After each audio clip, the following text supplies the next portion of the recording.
On behalf of my colleagues, welcome to today's GNCC Lunch and Learn. My name is Mishka Balsam, and I will be your moderator for the next hour. Today, our focus is on health and safety, what you must do, need to do, or what not to do in your safety program, how to meet your annual training obligations and postings, and how to create and manage a healthy workplace. But it can all be overwhelming when we look at the lineup of tools available to organizations and determining which ones are the right ones for our organization. To shed some light on it, we are being joined by Jackie Watson, the director of Duncan Associates Inc. Systems 24/7.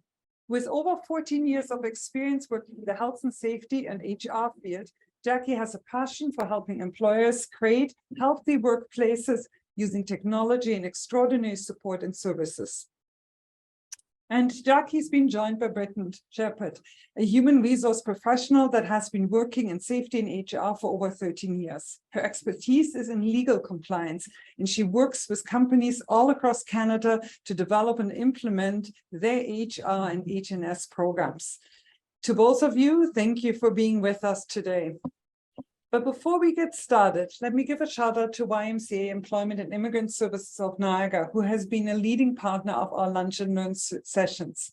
Whether you're looking for entry-level work or more senior roles, finding a job is never easy, and finding the right job, it really isn't easy. That's why they offer employment programs to support employees through this process. And if you're an employer, they offer extensive employment service programs too. Thank you so much. So thank you everyone for joining us today. It's a pleasure to see all of you online. So as Mishka mentioned, online you've got me. My name is Jackie Watson, the director of Duncan Associates, and Britton Sheppard, our health and safety professional and HR professional extraordinaire. So today we kind of wanted to take the opportunity to talk to everyone about how we can start to consider setting up and planning for safety. So with the start of the year, I know we're already coming and approaching the end of February, but now is the moment to really start to consider what you can do to set yourself up to be successful throughout the year. So a little bit of information just about Duncan Associates. So for those of you who maybe don't know who we are, have never heard of our names, we do help employers across Canada in both their health and safety and their professional programs. So Duncan Associates, we're kind of the professionals behind the scenes. A lot of our clients think of us as like an outbound or external health and safety or HR department. So we're there to really help hold your hand, make sure that you're legislatively compliant, that you've got all of the policies, the forms, the training that you need, and then supporting you every step of the way. So whether that's you have a tricky workplace claim or you just need a little bit of help and advice, we're always that phone call away. And then we pair that with Systems 24/7, which is our online platform to allow you to deliver all of this. So this is something that we've designed and developed internally. So that way you really don't, get handed with a stack of binders and no way to actually implement it. So we post all of that up for you online, give you all of the tools to manage that yourself. So again, as I mentioned, online we have Britton and myself. So if at any point in time you do have questions as we go through the presentation, you can drop them into the chat. We'll sort of put them into the parking lot and then we will address them at the end of the presentation. All right, Britton, I will let you take it from here. Okay. So thank you very much to Mishka and to Jackie. I am looking forward to spending the next 45 minutes or so with everyone. I do really encourage questions. There are no bad questions. Please ask me whatever you want, and we will try and address as many of them as we can. So as we've been told, the overview for today is your training obligations, how to set up your safety program, what things should you be doing and not doing when you're running that program. This is not a quick and simple answer, so we're giving you just a really general overview of what you should be doing, but obviously, specifics of your health and safety program are going to depend on your industry, what regulations apply to you, the size, the nature of your hazards, and all of that kind of stuff. So we're going to go through a general safety program outline for 2023, how to create a plan to implement your health and safety program, how to set up the year for success, what kind of things you need to document, and then the most important piece that companies often forget about is how to actually evaluate if your health and safety program is working. So it's so much more than, like Jackie mentioned, it's so much more than just a binder of policies and procedures, stocked away somewhere in your workplace. the health and safety program is really an implementation and a continual improvement of things that you're doing there. So it's okay to not be perfect right off the bat. It's okay if you're just starting off with a health and safety program and it takes you a while to do it. Every time I have a new client and we go through, what it takes to build up a health and safety program, it's not an overnight thing. Even if we, create the information for you, it's not like a one and done kind of thing. It's a continual implementation of it. So the general outline for 2023, create a plan, figure out what needs to be done. What kind of things do you need to review, to schedule? What needs to be posted on your health and safety board? What needs to be set up for the workplace? Do you need to set up a health and safety committee? Do you need to select a health and safety representative? Do you need to, schedule out your workplace inspections for the year, your safety committee meetings? That kind of stuff is all the stuff that at the beginning of the year, again, we're, February, but it's not too late. At the beginning of the year, you want to make sure that you've kind of established all that ahead of time so that each month you're not trying to think of, oh, what did I need to do? Did we remember to do this one? Have we got it? You really want to plan it out for the year to set yourself up for success. So then you need to figure out what are your goals and objectives. How are you then going to achieve those goals?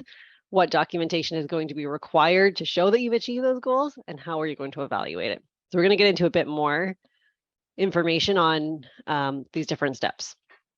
So creating a plan, health and safety policy. Right now, I can tell you, you need to review and have senior management sign off and redate your health and safety policy statement every single year. So if your policy statement right now is from, January or February of 2022, and it's already past the date, then make sure that you've re-updated it for 2023. If you don't sign it until the end of the year, December 2023, that's okay. It's good until, it's basically good for December 2022. It's basically good for 12 months. So make sure that your health and safety policy date is within the last 12 months. Your workplace violence and harassment program should be the same thing. So making sure that you've got that reviewed and signed, posted on your health and safety board within the last 12 months. For that workplace violence and harassment program specifically, you need to make sure that you also have your health and safety representative or your health and safety committee members sign off that they were involved in the review of that policy and program. Then you need to take a look at what other policies, SOPs, so safe operating procedures, or SWPs, safe work practices, do you need to then review? When's the last time you reviewed your policies? When's the last time you reviewed your SOPs, SWPs? Was it a year ago, 5 years ago, 20 years ago?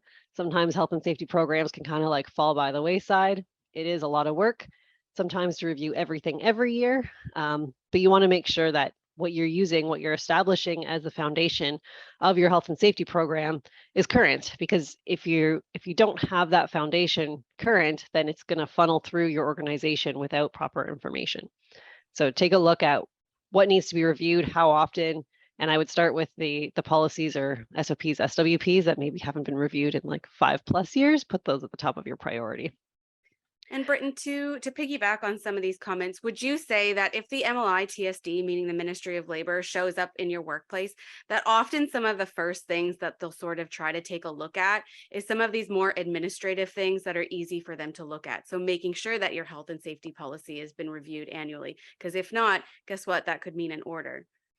Absolutely. So when we see the ministry come in for basic inspections or blitzes or whatever they're doing, they always start with the basics: health and safety policy, workplace violence and harassment policy, worker awareness and supervisor competency training, WMIS, and really the setup of your safety rep or your safety committee. Those are kind of like, if you've got nothing to start with, that's the first 5 that they're going to immediately issue orders on.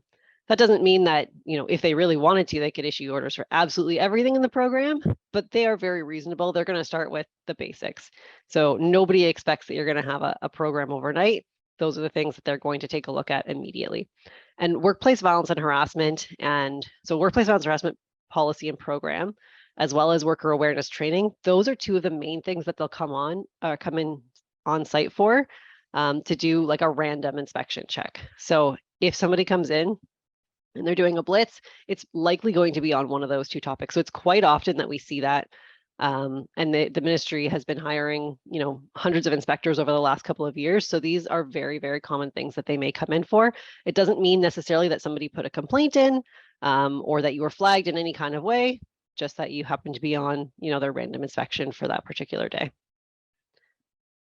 When we talk about creating a plan, you want to make sure that you include hazard assessments in there. So for those of you who have hazard assessments, make sure you're reviewing it on a regular basis. We always recommend annually, but you may do every 2 years or every 3 years, or anytime that there's something new in your organization. For those of you who don't know what hazard assessments are, they're basically a hazard inventory of anything that could possibly hurt your workers in the workplace. You then, determine what the risks are, how severe, what the likelihood is. We call that a risk rating. And then you put controls in place to prevent them from happening. So for example, if you have a hazard that's a piece of equipment, the risks to that might be, cuts, pinches, amputations, crushing injuries and things like that. You then determine, how frequently do people work with them? How severe could the injury be? Let's say we come out with a high risk rating. Then what you do from there is you determine what controls are going to be put in place: training, PPE, guards, that kind of stuff. You want to make sure when you're looking at your plan for the year that you look at a training matrix. What training is required? Is there new training that hasn't been done? Is this training that needs to be done on top of what was in orientation? Some of you may have employees who've been there for 20 years. When's the last time they received training on, workplace violence and harassment, WMIS, or anything like that? You want to take a look at job descriptions, which are more of an HR function, but it is still a good idea to look at and review those as well, because they do move over into health and safety in some capacity, in terms of like if you're trying to come up with, modified work offers for an injured employee, or making sure that you have the right policies or SOPs that are applying to particular positions, that they have the right training that they need. And then again, if you're looking at policies, you might as well look at your forms, make sure that they're still capturing the appropriate information, and making sure you have your workplace JHSC, your health and safety committee, set up properly, that you have the right number of worker members, management members, and certified committee members. So in Ontario, you need to have 1 worker member certified and at least 1 manager member certified if your workplace has 20 or more employees. Just the basics, right? Doesn't sound overwhelming at all. So a lot of this stuff we did kind of touch on, but different things you can consider when you're looking at making your schedule for the year, your safety committee meetings, how often and who's going to inspect your first aid kits, who's going to do your monthly workplace inspections. So monthly workplace inspections by law need to be done by the worker safety representative, if you're 5 to 19 employees, or the worker member of the JHSC if you're 20 or more. You still need to do workplace inspections if you've got 1 to 4 employees. But in that case, it may be a manager who completes them.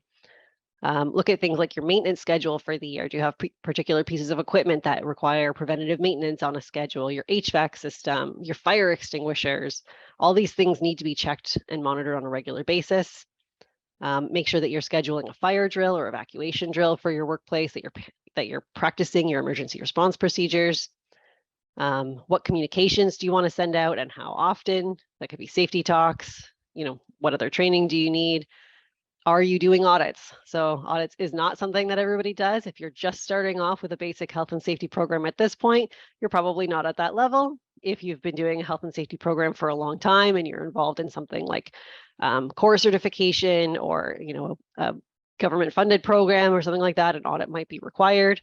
Or if you're a large organization, sometimes they'll require audits. So you want to make sure that you're scheduling appropriate time for those activities. And then anything else that you can think of that, generally speaking, if you get to the end of the year, and I'm kind of going backwards here, but you get to the evaluation and you're like, oh, our policy said we were going to do all of these things and we didn't get to it. Those are the things that you want to consider for the next year and then implement into your schedule. Make sure, again, you're updating your postings on your health and safety board. So this is not an all-inclusive list on what needs to go on the health and safety board. If you do have questions, let us know, but you should have basically what we recommend is you have a policy that says all the stuff that needs to be posted, how often it needs to be changed, different things like that. But workplace violence and harassment policy and health and safety policy, like I said, they need to be signed. Those need to be posted. You want to put up your safety committee members or safety representative name and your first aiders names. I recommend that if you're a large workplace where people may not know each other, so if you've got hundreds of employees, everybody may not know everybody by their first name.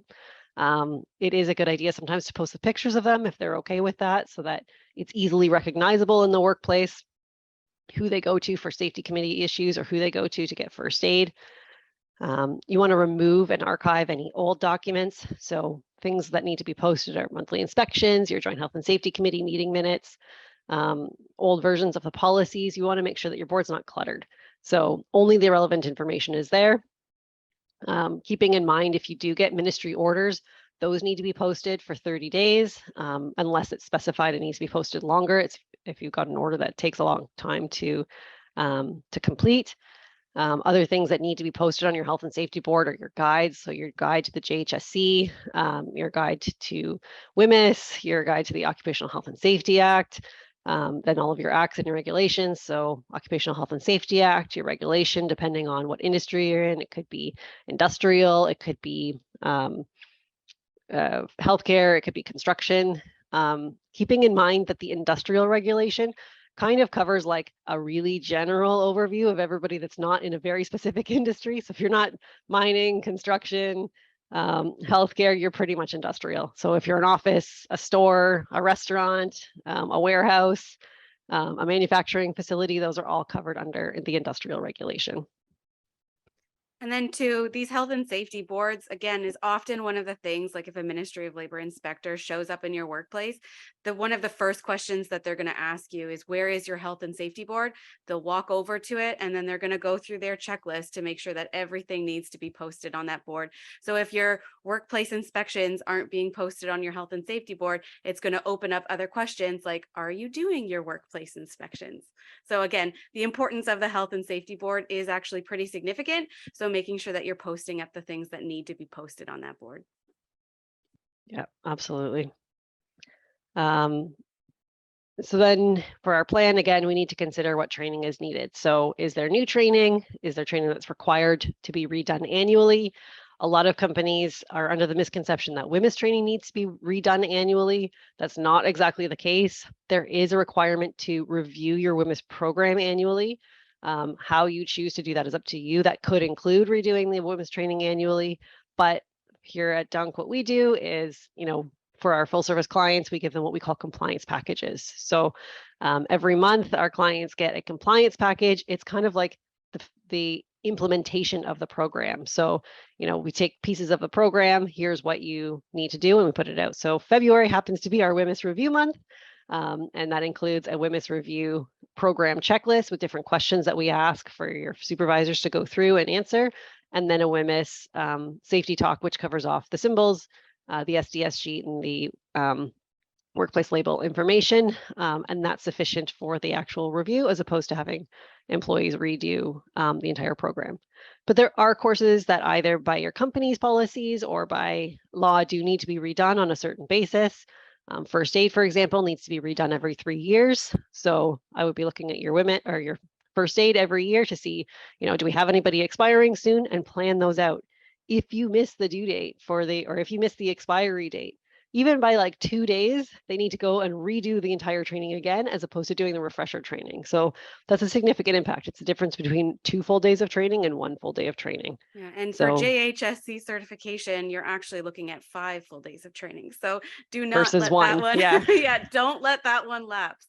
The Ministry of Labor can do one-time exemptions on it, so it'll give you another 3-year period on it, but you have to request it in writing 10 days before it expires.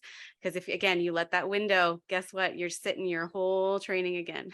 Yeah. And so that's why we say, like, when we say create a plan, if you can set aside some time, it does take a little bit of time, but if you can set aside some time at the beginning of the year and plan that for every year, then you get ahead of, okay, what needs to be done. And you're not constantly trying to just catch up and react to things that are happening. So, I mean, we're in the prevention business. Prevention and planning is always a lot better than reacting to something that's occurred.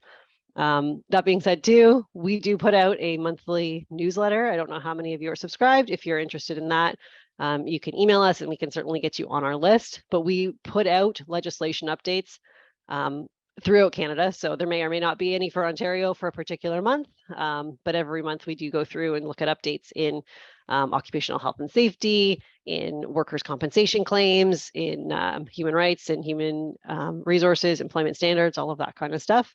So if there is something you need to know that's urgent, we put it in our newsletter. Okay, back to training. So in addition to these certifications that we talked about, your online training or training that you may do in class, you need to consider what practical training is needed. So there is a lot of training where there is a theoretical component to it, which could be done in class or online, but there's a lot that requires practical training as well. So personal protective equipment, for example, you can train people theoretically on how to use it, what kinds are used, how to select, maintain, all of that kind of stuff. But there is a practical training required as well to actually show them how to use it, how to fit it for certain things, especially like mask fit testing. So make sure that you're looking at, what needs to be trained theoretically, what needs to be trained in person with practical training. So that could also include things like equipment specific training or work processes. Sometimes it would also be called like on the job training. So the stuff that, somebody's actually going with them to a particular piece of equipment or machine and showing them how to operate it. And then new hire orientation. So this is something that is kind of twofold. So the first one is, does your current orientation program need to be updated? If it was last updated, 10 years ago, there's probably a lot of things that need to be added since then or updated. For example, WMIS changed in the last 10 years. So make sure you're actually training them on the appropriate WMIS information.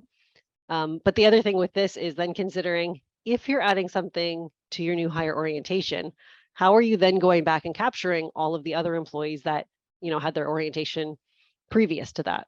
So let's say your orientation used to have 5 elements, now it has 20. How do you make sure that the employees that were hired in the last 20 years receive the training on those additional 15 elements that they need?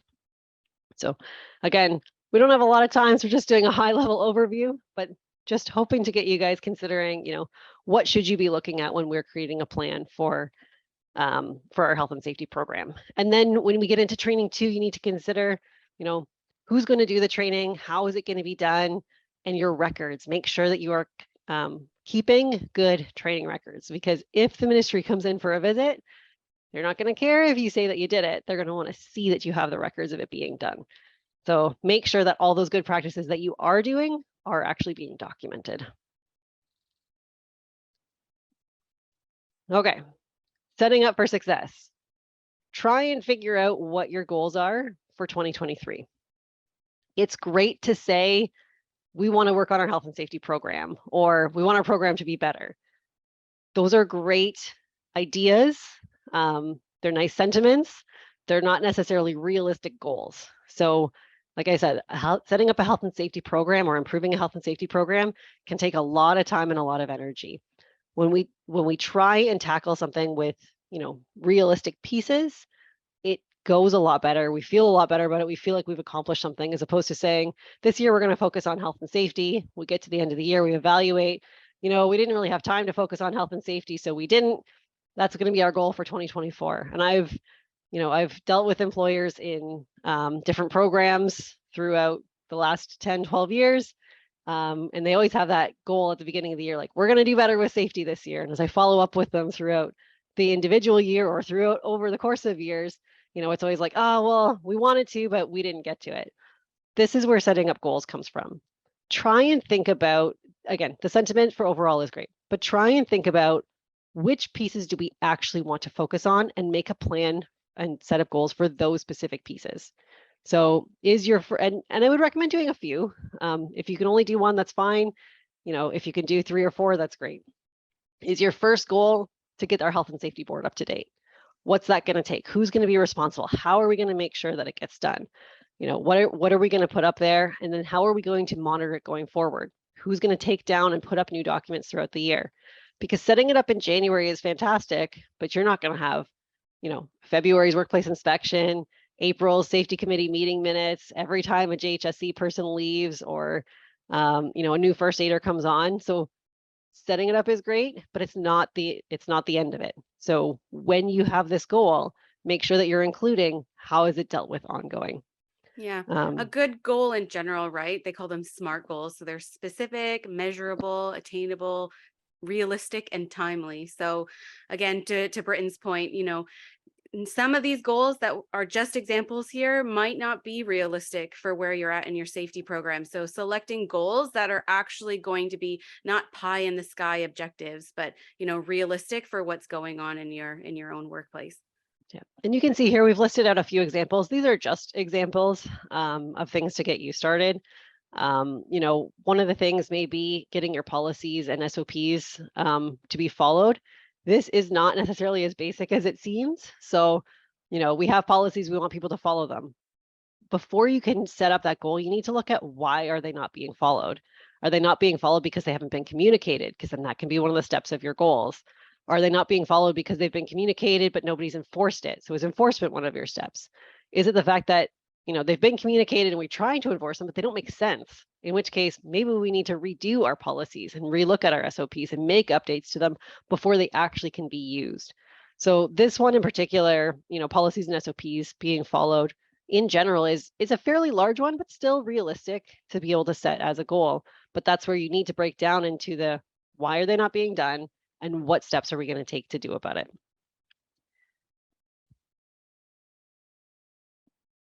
So when you're trying to achieve your goals, think about, are you overcomplicating it or trying to tackle too much at once? Even something, if I go back to that previous slide on, policies and procedures, maybe you only look at, a handful of policies. Are these the ones we're going to tackle now? Or is it better for your organization, depending on how you guys work, to say, in Q1, we're going to do these 5. In Q2, we're going to do these 5. In Q3, we're going to do these 5. Or do you take it a step at a time? In Q1, we're going to review all the policies. In Q2, we're going to communicate them all. There's lots of different ways that you can do this, but make sure that how you set it, like Jackie said, is reasonable and attainable for your organization. You don't want to try and overcomplicate it, and you don't want to try and tackle too much at once, because then you end up, just failing overall and saying, well, this wasn't realistic. We were never going to get to it anyway. Again, to your policies not being followed, what's the problem? Is it too complicated? Lack of communication? Do you need additional resources? Do you need a portal where everybody can access it? Do you have employees all over the place so they can't, access a binder? Do you have, language issues? Do you have learning disability issues? Like, what are the different things that you need to consider with this? And there may be several. Like, it's, policies not being followed from all the times I've done audits and reviews and gap analysis is not a single issue. Usually it's a compilation of them, but you need to identify what those are in order to address them. And I'd add in there too, like, a form of accountability. So if you set a goal, like, put actual realistic benchmarks to that goal, right? So that way you can watch your progress as you work towards it. So if your goal is to sign off or to review, these 10 policies, put dates to them. So that way you've got something to like hold you to. Otherwise, it's so easy to deprioritize and just let it, get put to the side. Yeah. Well, and it's important too to say who's going to be responsible for that, because it's great for the organization to say, like, we're going to do this, and everybody looks at it and they're like, well, who's we? Is that me? Is it the manager? Is it the manager of each department? Like, who is it? Because you can't have accountability if you don't know who it's going to. And again, evaluating. I can't stress enough how important evaluating is. So are you having employees, or like trying to have employees do training during their shift when there's time?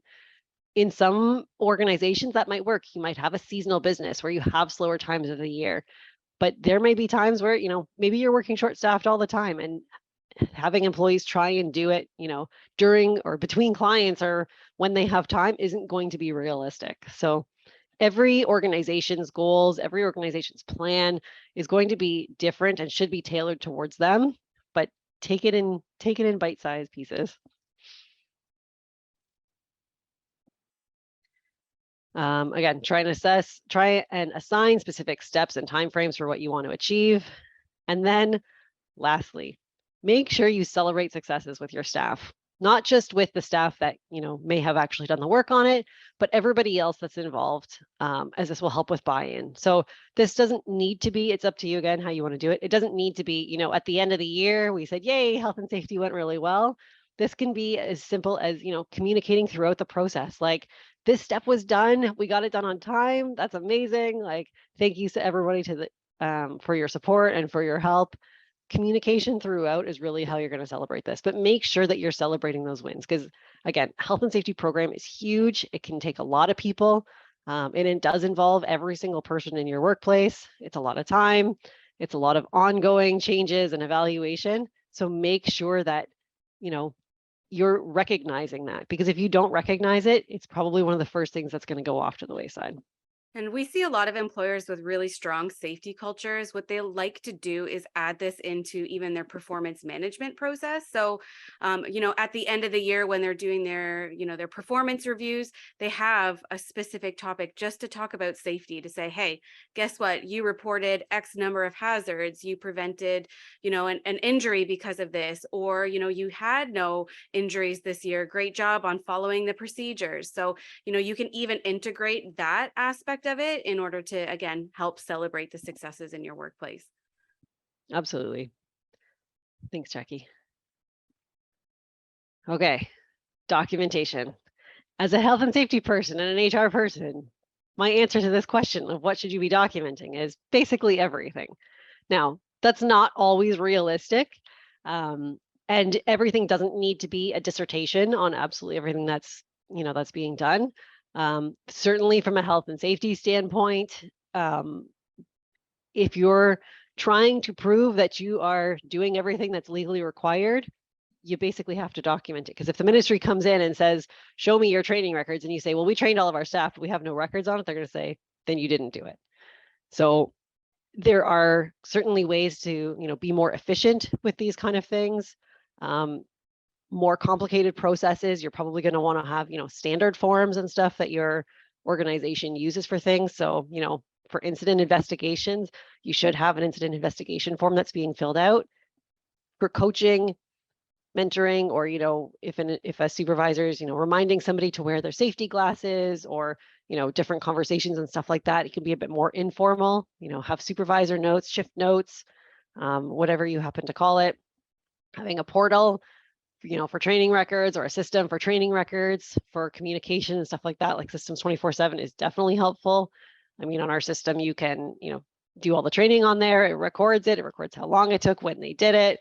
You've got the documentation on there. You can track things like safety records or safety talks and library sign-offs and things like that. How you do it, the law doesn't care, but making sure that you have it done so that you can present that. Again, not just if the ministry's there, if there's an injury, if you get sued for something, all sorts of different aspects are going to come into this. And unfortunately, we do, sometimes deal with employers who are in a situation and then they say, okay, well, I need all of this stuff. And it's like, well, you can't just go back and, redocument everything that happened in the last 20 years. So again, is this perfect if I say, you guys are all going to go away and document absolutely everything right now? No. It's going to be a process. Figure out what the best way to do it is. What do you want documented? What don't you want documented? How do you want it done? How do you make it consistent throughout your workplace? And even with the documentation, like, everybody does have a small role to play in that too, right? So, to the point here on this slide about hazard identification, right? That first step in documentation might be, if the employee comes across a hazard, they fill in a form, right? Mm-hmm. That's step one. And that eliminates half the work for you if they're already putting it on paper. Yep. For your health and safety program, you want to make sure that you're documenting any policy reviews and changes. So what was changed? What was the date that was changed? Who did it? For your hazard identification, when was it reviewed? Again, were there any changes? Monthly inspections must be documented. So for this, you should have a checklist. It's the easiest way to do it. A checklist of everything that you're looking for, not just a report that says we inspected the workplace and we didn't find any hazards. The ministry does not accept that kind of documentation. You need to prove what it was that you actually looked for. You can have people write out what we looked for. So I checked all the ladders, they were good. But it's easier to just have a checklist to say, are ladders in good condition? Check. Yes, you're good to go, kind of thing. Just so remember, my insider tip on that one is, a checklist is not a shopping list. So whoever is doing your inspections should be trained to make sure that they're keeping their eyes, their ears, even their nose open to observe anything else that might be falling off outside of that checklist. Absolutely. Thanks, Jackie. What else have we got here? Yeah. And then, as Jackie mentioned, reports of hazards, injuries, concerns, and making sure that your documentation is actually complete. So I do a lot of audits. I've probably done, hundreds of audits. for different audit requirements for WorkWell, for CORE, for HSMS, for ISO. Like there's all sorts of different audit requirements out there. But the biggest thing is when I look at a document and, the location thinks that they have it done, but like the monthly inspection, only the beginning is filled out. The safety committee didn't review. There's no corrective actions. There's no follow-up. The rest of the document is incomplete. And I see that a lot with health and safety documents. People will fill out their piece or just the first part of it, and the rest of it kind of just falls by the wayside. So like, oh, I completed the monthly inspection. Well, no, it has to go to the JHSC for review. You need to follow up on any issues that were out there. So when I look at documentation requirements, having the form is good, having the checklist is good, but it's not the be all end all. You need to make sure that that process that you've established is still being followed, that everything's being completed and followed up on. There are certain documents that need consultation with, employees or the safety committee or safety rep. One of the examples I gave earlier was workplace violence and harassment. You need to have your safety rep or safety committee review and sign off on that program as well. You want to make sure that you're reporting things like your evacuation drills and emergency drills, not just that it was done. So not to say, today on February 28th, we completed a fire drill, but what was done? How many people were in the building? Did everybody get out on time? How long did it take? What did we learn? Were there any issues? Were all the doors closed? Were some windows left open? Did nobody check the washrooms to see if there was customers in there? We want to get a good overview of what actually occurred so that anybody else looking at the documentation, aside from the person who wrote it, will also understand what actually occurred on that day. Again, training records, whether you do it on site, if you do it in a meeting, if you do it one-on-one, make sure that you've recorded, what was done, who was involved. Any communication, this one's a bit easier because a lot of communication is done written, whether it's through emails or on a portal or through newsletters or whatever, but make sure that if there is important information that's being communicated verbally, like let's say you have a staff meeting and these are the topics that you're covering, that you've also taken attendance records and information on what's been communicated during that one. Job descriptions, obviously those need to be documented so that people have a good idea of what they're supposed to be doing in their job.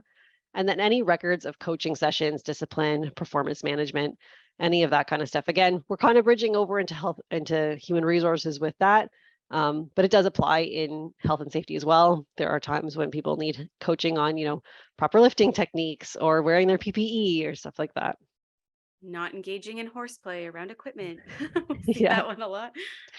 Correct, 1 sec. So just to go into what kind of items require sign up and follow up, just to allow Britton to take a drink there.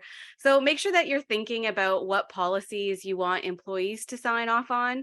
What does the safety committee or management also need to sign? When you are thinking about that, you can also look at the Occupational Health and Safety Act, because often it will give you very specific instructions and details on where things need to go. Perfect. Yeah, so and then we've got listed here is just other examples of things that require sign off, but be careful specifically with the safety committee or management ones, because there are often documents where one party is responsible, but the other one still needs to review. So, the safety committee may do the work or will be doing the workplace inspection, but that still means that management needs to review and sign off on it, because as well, while the safety committee is identifying the potential issues and hazards, management is often going to be the one who then actions them. So what are we making, like what needs to be done from here? Did it go off to, if it's maintenance with a work order, or, if you're a smaller organization and you handle those things internally, or if it needs to go to a contractor to deal with, right? So a lot of the health and safety documentation that we find that's often incomplete is because it does cross over many different people in the workplace. But often, the person who completed it, the assumption is that it's their responsibility and that we don't have to do anything with it. So if you have policies and forms in your workplace and you're trying to figure out what your goals are, I would highly recommend looking at the documentation that you already have to see, are there issues with there? Very specifically, incident investigations, incident reports, hazard reports, those kind of things are the ones I often find have, the first couple sections filled out and the last couple are not done. Anything that requires follow-up or action items on deficiencies or issues that were brought up during that process. Why do we need to do it? First one, due diligence protects us legally.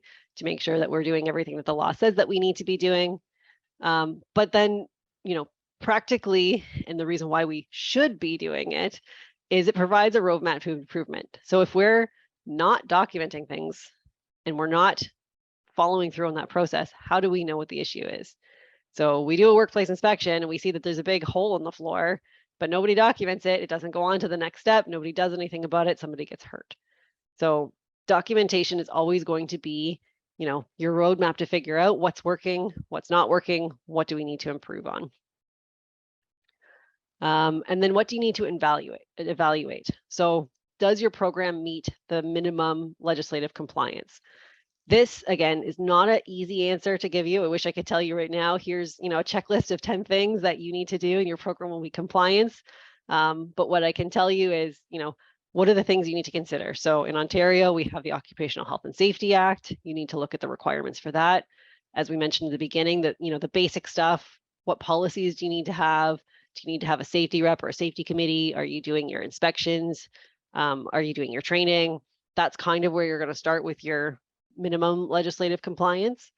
Then depending on the size of your business and your industry, you're going to get into, and what you're doing, you're going to get into more detailed requirements. So if you're a workplace that has forklifts, what do we need for that? Do we need certain areas? Do we have the right kind of forklifts for what we're using? Do we have the appropriate people trained on them? Are we lifting properly? So you need to take a look at individually what your hazards are, what pieces of equipment you're using, and what the regulations are for those. Fun fact, the regulations do not cover every single circumstance in every single workplace in Ontario or in any of the provinces across Canada. So there is a little caveat in all pieces of legislation across Canada that says the employer is required to do everything reasonably practicable to protect the health and safety of their employees. So if there's something that you can't specifically find in the legislation, it doesn't necessarily mean that you don't have to do it. Basically, when it comes down to is there a hazard? Have you identified it? Have you, identified what the risks are? And have you put something in place to protect it? So when we do hazard assessments, it's not just, okay, the legislation covers, fall protection, PPE, forklifts, workplace violence. It also covers all those other hazards that are specific to your workplace, and therefore they don't legislate necessarily how you need to implement them, but they say you're aware of a hazard, you need to do something about it. That's the gist of it. In your workplace evaluation, you want to look at, is your program preventing injuries, illness, and property damage? So one of the good ways of evaluating your program is to go to your incident reports, your injury investigations, and your claims for WSIB. So you may not have claims for WSIB, which is great, but do you have hazards that are reported? Do you have incidents that are reported? Do you have first aid that's reported? And then take a look at what are your common denominators there. So if we had, 10 WSIB claims and 9 of them were for slips, trips, and falls, okay, we've got some work to do here on our slips, trips, and falls program. Why is that happening? Do we not require proper footwear? Do we not have a program on it? Have we not trained people properly on, how to prevent these kind of hazards? And then the last piece of this evaluation is, are your employees actually engaged in the program and are they understanding the value? Do you have the buy-in from everybody at your organization? And if not, why? Why is that? Have we not, we have a policy manual and nobody knows about it. They were never communicated it. Maybe they were all communicated on day 1 of their training and it was just so overwhelming that there was no way they were ever going to remember all that information. Or do you have a culture where, people are not being enforced on certain things? Information isn't being, I can't remember what the word I was going to say is. Information isn't being brought up over and over again to implement learning on it. There's a lot of reasons why employees may not be engaged. Are they so overloaded with other things that they're just never going to get to health and safety? So was that health and safety goal unrealistic? Okay. I'll give you a little outline here of how to evaluate. So start with your policies, SOPs. Are they legislatively compliant? Are they meaningful to your workplace? You can use an audit criteria. As I mentioned, there's different ones out there, Workwell, ISO, HSMS, CORE. You don't have to specifically put your workplace to a certain audit standard, but these are the ones that we know, if you're having a hard time figuring out what's legally compliant, what's not, these are going to always cover your legal compliance and then usually go a little bit above and beyond. Are your policies being followed? Again, does the documentation exist from that? Are your injuries, illness, and property damage costs diminishing within acceptable limits for your business and sector, or are they going up? What are the areas that you need to focus on? Get your employee feedback. How do they feel about the program? Do they understand different programs? Did they even know where the Health and Safety Board was or that these specific policies existed? And then if you're going to be doing auditing, use a competent auditor, internal or external. Set a frequency for that every 3 years is usually pretty reasonable. It doesn't have to go to formal audit stage. You absolutely can. But whatever you do as your audit for your workplace, set the parameters of what are we going to be looking at? What questions are we going to be asking? What's the scope of this? And what are we, who's involved in it? So the outcome of the evaluation is important. Make sure you create a report that outlines what you've learned. Again, acknowledge what's working. Develop an action plan for deficiencies. This is the biggest part of a health and safety program is, okay, we tried to implement something. This is where we communicated it. This is where we trained. This is how we evaluated it. And then if it's not working, what are we going to do about it going forward? And so this goes all the way back to the beginning of the presentation where we talked about setting a goal. Once you set your goal and you've tried to work through, if it didn't work, what were the pieces that didn't work? And then try again, basically. Or, pieces of it may work, but other pieces of it may not have. So you're going to continue going forward. Yeah, so if you think of this like a wheel, right? The evaluation is what's going to keep the wheels moving forward. Otherwise, you're just going to have a health and safety program that just sits there, collects dust, and it isn't living and breathing or entrenched into the workplace. Yeah. And the thing with that too is no matter how great your health and safety program was or how great the implementation was initially, it's always going to become out of date. So even if your program, let's say you paid like $1 million for this program and it should be perfect and it covers absolutely everything. If it was done 20 years ago, the legislation changed, the employees are different, like your process is different, the technology is different, everything changes. So with a world where everything is changing, you can't ever expect that your health and safety program is always going to stay the same. And again, we check legislation updates every single month. We do it all across Canada, so it does take a little bit more time than doing it just for Ontario. But there's never a month where I'm like, oh, cool, there was no updates this month. Never. There is always something that changes. Whether it's in Ontario or somewhere else, there are always changes.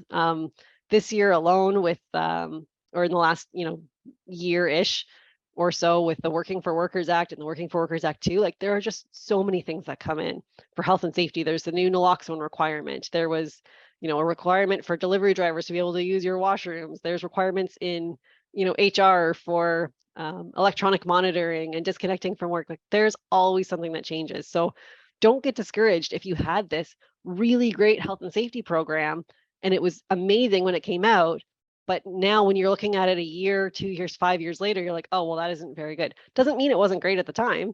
It just means that things change so quickly that health and safety needs to be a management system. It needs to be a process, not just an item that you need to create and then it's good to go. Yeah. And I think if like the pandemic taught us anything, it's that like the workplace really does change, right? So, before we had everybody sitting in an office working 9 to 5, and now many of us are still working from home, right? So that should have prompted probably a pretty significant change in your program. If it didn't, maybe we should be thinking about it, but yeah, absolutely. So just a couple of final thoughts here. The first one, negligence. So we do talk about negligence in health and safety every once in a while. Negligence is defined by knowing something was wrong, broken, or ineffective, and then choosing not to do anything about it. So when you go back and you look at those forms and you've identified that there's problems and it never went to the next step to correct them, that's where you start to get into negligence. Now, the part where it can land you in jail, it does occur very rarely, but that's in serious cases where somebody's been critically injured or fatally injured. But that being said, if you're not dealing with them at the smaller step, they will eventually progress up to the bigger step. So you don't ever want to get to, that big step and look back and say, oh, there was all these things we could have done and we didn't. So make sure you communicate to your employees what you've learned, the celebrations that you have and the successes that you do have. if your goal wasn't 100% successful, but it was 50% successful, that's still 50% of good stuff that you can celebrate with people. So make sure you're sharing those results. Thank anybody who's involved in that program. If you get feedback from workers, make sure that they understand what they're doing actually has value, that, their input is going in and you're talking to them about that and thanking them for that. So that's what I've got. Thank you for listening. I know that's a lot of information in a short period of time, but I will hand it over to Mishka for any questions that we have. Britton and Jackie, thank you so very much for the overview. I think it has been absolutely wonderful. If you want to close the presentation part of it or your shared presentation, that sometimes helps as well. I wanted to remind everyone that the presentation will be made available to you, because I think it will be an excellent resource at the same time. There's a few questions that have come in, and let me get to some of them immediately, and then I'll follow up with some of them that have been texted and emailed to us. Nadine is asking, how long do the evaluations and documents need to be kept on file? And so, excellent question. Yeah, that is a great question. There's no, because it's not specifically written in the legislation that you must evaluate this every year. There is no set legislative timeline. We recommend that health and safety records, for the most part, are kept for 7 years, although some may be kept longer. So if you're talking about, training records in particular, you want to keep those until at least 2 years after that employee doesn't work for you anymore. Because if they don't work for you, there can still be, things that come back later where you need those records for. So no, that makes total sense, actually, and it's aligned with a lot of other guidelines on how long to keep other records on file as well. Absolutely. Another question that has come forward: are there any restrictions regarding who can be on a health and safety committee? And I think that's an excellent question too, because maybe there are not that many restrictions, but are there recommendations? Yeah, absolutely. There are, I guess, technically restrictions. I don't usually call them that, but yeah, so on the safety committee, if you have between 20 and 49 workers, you need to have at least 2 members. One has to be a worker, one has to be a manager. If you're 50 or above, you need to have at least 4. And the restriction, I guess, would be that at least half of them need to be worker representatives selected by the workers. That's the key part. So it can't be the owner or the manager of the organization saying, here's your safety committee, and these 3 workers have been appointed as members. They have to be voted in by the rest of the workers.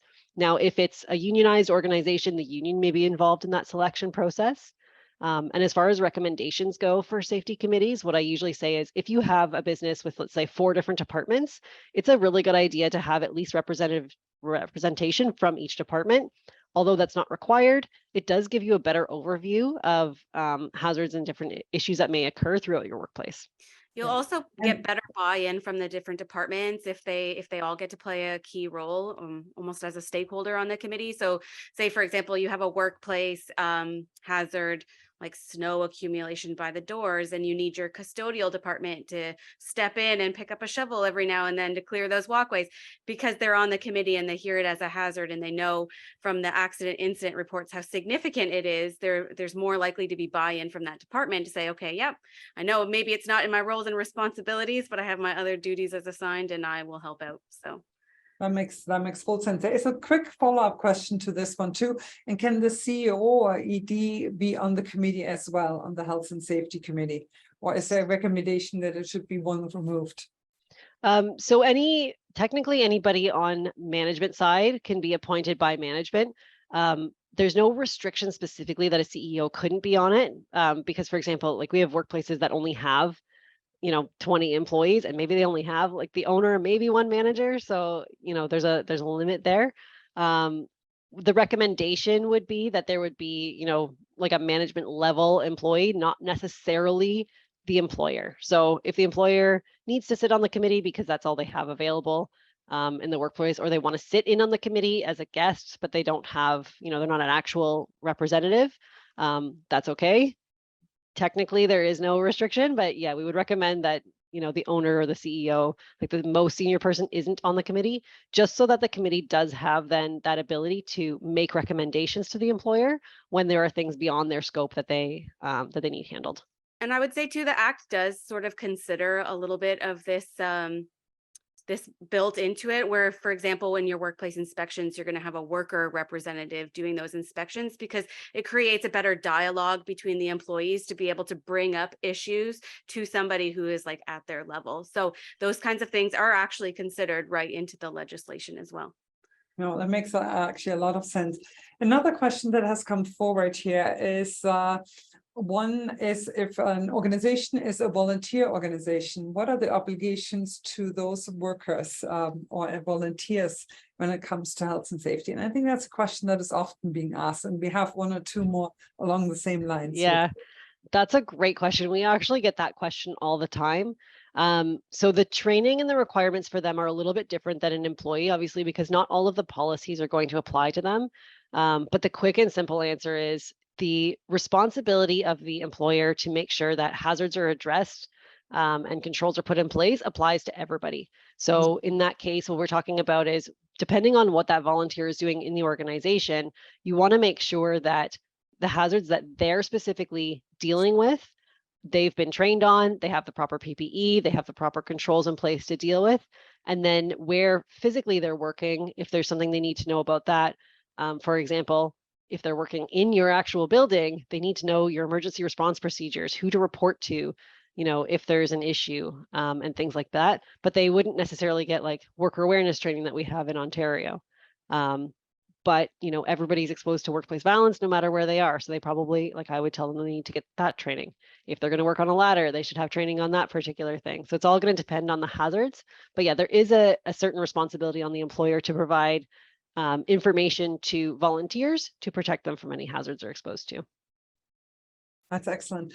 Another question, it's probably in the similar vein of it, is that a lot of employers have let go of actual offices that they have, and they now have and gather in different meeting places, public meeting places, or employers are also holding events for certain reasons to recognize their employees.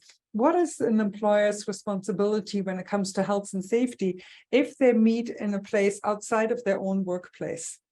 That's a good question. There's a few things for sure that there would be a responsibility on the employer on. One is, again, whatever workplace you're in, you want to make sure people know if there's an emergency, how to exit.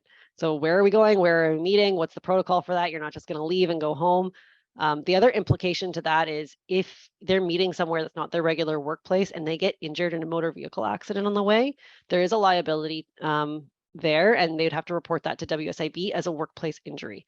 So anytime that they're working outside of what's considered their regular workplace, the travel to and from that particular location is considered in the course of employment. And then again, if there's any hazards in a meeting room, it's probably not new hazards that you haven't already addressed somewhere else, but hazards that may be new that they haven't been addressed, depending on the location, would be considered as well. And then the next, and that's a follow-up question that has also come in, and that's the question of actually serving alcohol at gatherings, wherever it is. What is an employer's responsibility when it comes to that? You want to celebrate a great win, a great something that has happened, and here comes the bottles of champagne and other things being shared. What are the responsibilities? I'm going to answer that question right now, specifically just from a health and safety standpoint, because we don't have a lot of time left. So from a health and safety standpoint, again, you need to look at what the hazard is. If you're serving alcohol, there's a potential hazard of intoxication, which can lead to falls, inappropriate behavior, motor vehicle accidents, and things like that. So you need to assess what that hazard is and how are you going to control it? Are you going to limit the amount of alcohol they can have? Everybody can have one drink. Are you going to provide rides home from that organization? Are you going to remind everybody at the beginning that the workplace violence and harassment policies still apply in this setting, that you're still in the course of employment, and respect in the workplace and all that stuff still applies in the context of what you're doing? Right. That's a very complex. Jackie, you wanted to? Oh, I was just going to say too that it also ties into your own fit for duty policies too, right? Like that's more on the HR lens, but everybody does have a responsibility to be at work, present, not underneath impairment of any kind, and able to contribute meaningfully to work, right? So if you, as an employer, are having an event where you're serving alcohol, that might conflict with your own fit for duty policies as well. So something to consider. Yeah, thank you very much. I'm looking at this and I'm thinking we could probably actually have another half hour, an hour on a number of questions that have come forward, but we always commit to all of our participants that we stay within the hour. So I wanted to, on behalf of the people who were attending here and on behalf of my colleagues, wanted to thank you, Jackie and Britton, for being with us over this lunch hour. My thanks also go to the YMCA Employment and Immigrant Services of Niagara. Today's webinar, as with all of our webinar, has been recorded and will be made available on our website at gncc.ca and on our YouTube channel. And it will also, the material will be emailed to all the participants who have been with us here directly. So my thanks to everyone who's been here. And also, if you are interested in exploring more resources along the lines of HR, health and safety issues, please check out our website at gncc.ca, as we have a high number of tools and resources available there as well. So thank you to our participants. Thank you for our two panelists and experts for being with us, and please stay in touch, and above all, stay healthy. Thank you. You as Thank you well. for having us.